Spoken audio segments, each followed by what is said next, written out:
This week in Collective Worship, we're listening to the singer Bjork with her song Hyper Ballad, and the genre of music is electronic.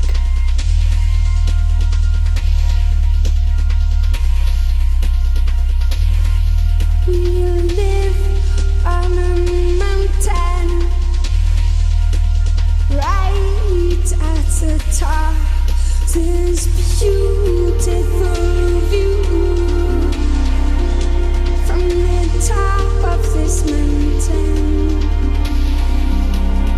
Every morning I walk towards the edge and throw little things up, like car parts, bottles and cutlery, or whatever I find lying around. We begin our collective worship with the lighting of a candle. What did Jesus say?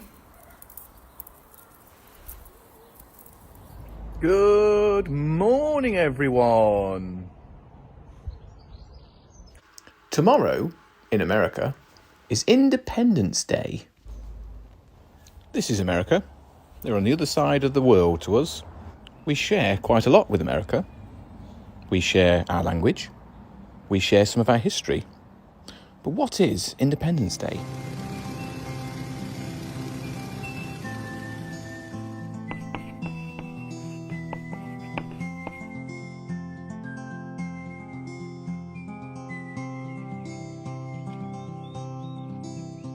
Grandpa, why do we celebrate the 4th of July?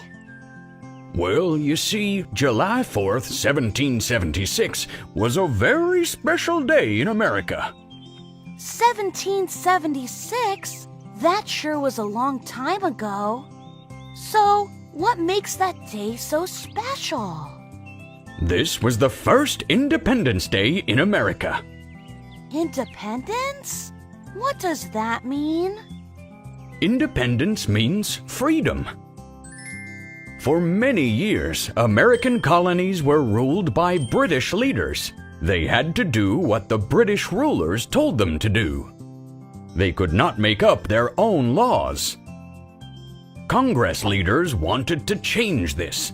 They wrote the Declaration of Independence, explaining why America should be free from Great Britain.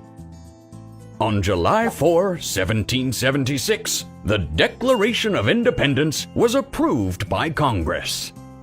America was finally free. Hooray! Now Americans could do whatever they wanted. Oh no, dear. America was free from British laws, but they had to make up new ones. Years later, in 1787, the Constitution was written. The framers of the Constitution had a meeting at Independence Hall in Philadelphia. Some famous framers were Benjamin Franklin and George Washington. Together, 39 framers signed and agreed on the rights that American citizens should have. Rights? What are rights? These are things that people have the freedom to do. You mean like the Bill of Rights? I remember we learned about that at school. Exactly. The Bill of Rights were amendments or small changes made to the Constitution in 1791. They were added to protect certain rights of American citizens. Like freedom of speech and religion, right? You've got it. And freedom of the press and many other rights. So Americans have all these rights because of what happened on July 4th, 1776. This was the beginning of it all. And we celebrate the 4th of July to show how much we appreciate our freedom. Absolutely. Grandpa, I think Independence Day is my new favorite holiday. Me too, dear. Me too.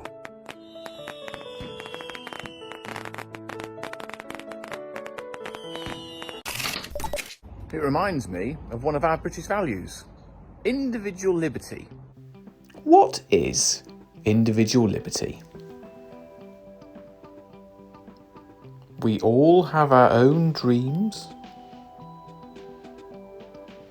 We want to hit our own targets.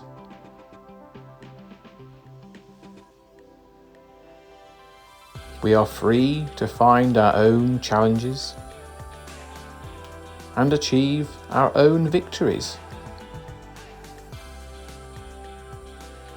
No person has the right to stop you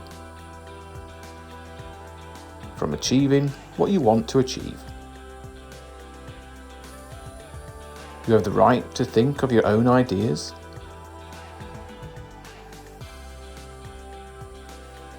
to love what and who you want,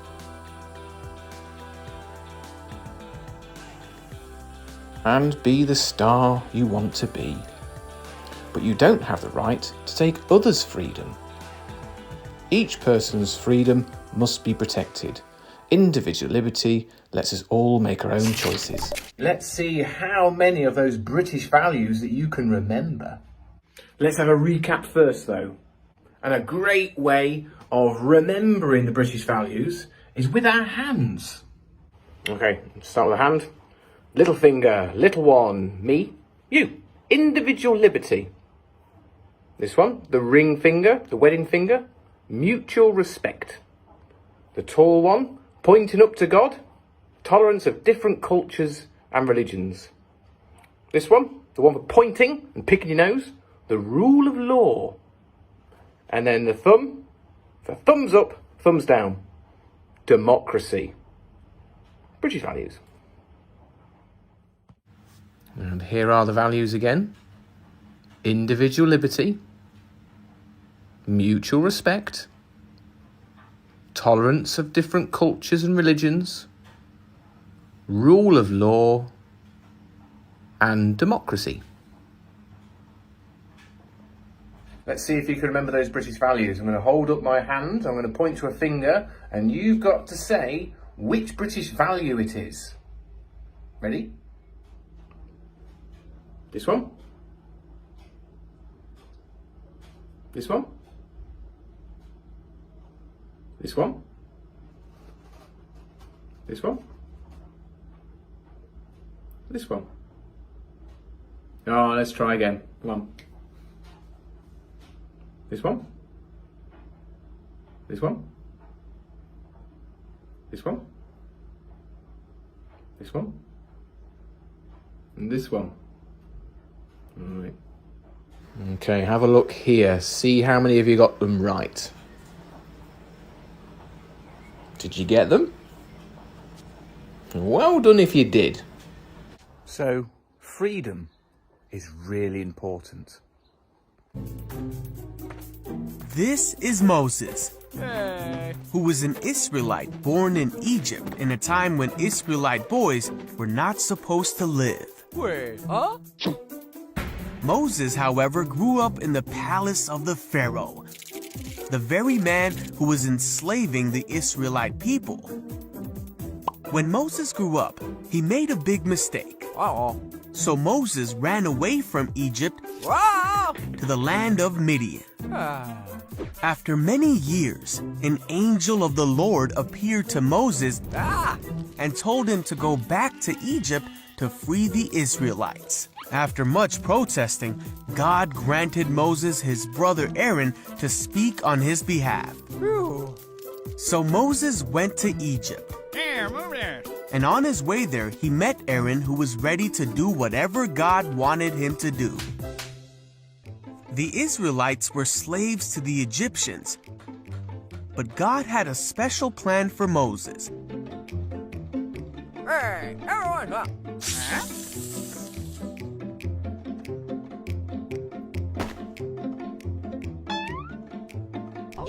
After rallying God's people to them, Moses and Aaron went to the Pharaoh.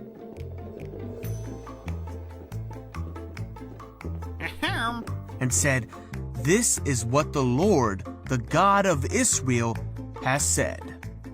Let my people go."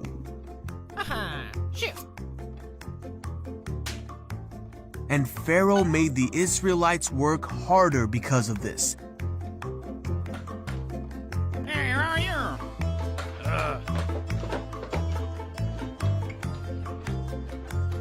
Huh? The foremen of the Israelite slaves were angry with Moses and Aaron for causing this trouble. So Moses cried out to God and asked why this was happening. But God said, "You will see what I will do. I am the Lord. I will deliver you from slavery." Wow, okay. Hey! Moses told this to the people, Hey, hey. but they were so discouraged that they didn't listen to him. God told Moses to go to Pharaoh and to do exactly as he said. So Moses and Aaron went to the Pharaoh. Hey! God told them to take the staff and throw it down before Pharaoh. Huh?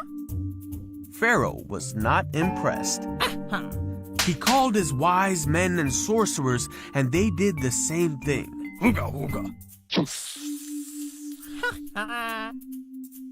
But Aaron's staff swallowed up the sorcerer's staff. Yet Pharaoh's heart was hardened, and he would not listen to them, Shoot, shoot. just as God had said.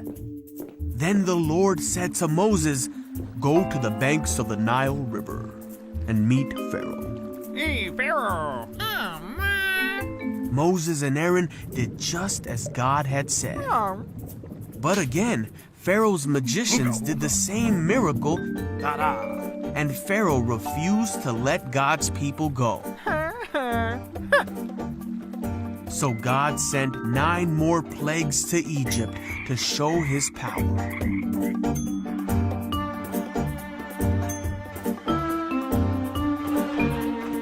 Even with all the suffering, Pharaoh's heart stayed hard, and he would not let the people go.